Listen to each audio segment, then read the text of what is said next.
Niema er 13 ára stelpa frá Egyptalandi sem elskar að syngja. Hún syngur hvar og hvenær sem hún getur. Niema er hluti af Harakat, sviðslistahópi SOS barnaþorpanna í Egyptalandi. En hópurinn sýnir reglulega í óperuhúsinu í Kaíró, höfuðborg Egyptalands.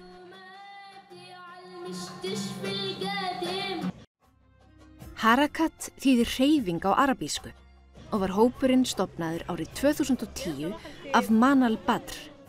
Manal er sálfræðingur og hefur í mörg ár starfað með börnum sem búa við erfiðar aðstæður. Verkefnið er nokkurs konar forvarnarverkefni og veitir börnunum tækifæri til að verja frítíma sínum á jákvæðan og uppbyggilegan hátt. Mörg barnanna búa við erfiðar aðstæður og sum hafa misst foreldra sína. Nú er hópurinn að skipuleggja 3 daga æfingaferð til Hurghada, sem er vinsæll ferðamannastaður við Rauðahafið.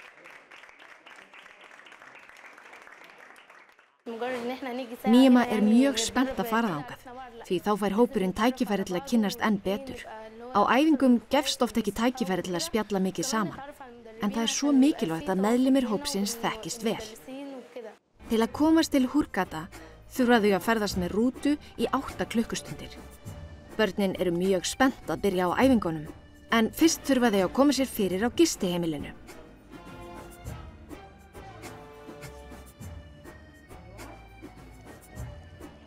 Svo skella þau sér að sjálfsögðu í Rauðahafið, en fæst þeirra hafa komið þangað áður.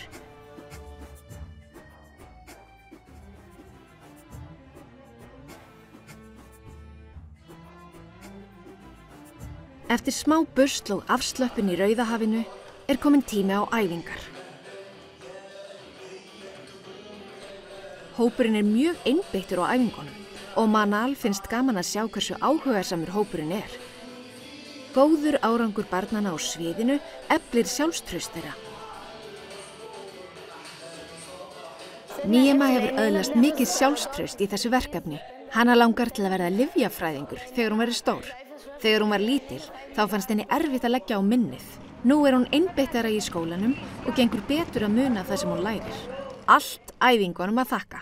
Eftir árangursríka æfingaferð halda börnin heim á leið. Ævintýrið er þó ekki á enda, því þeirra bíður spennandi verkefni. Sýning í óperuhúsinu í Kaíró.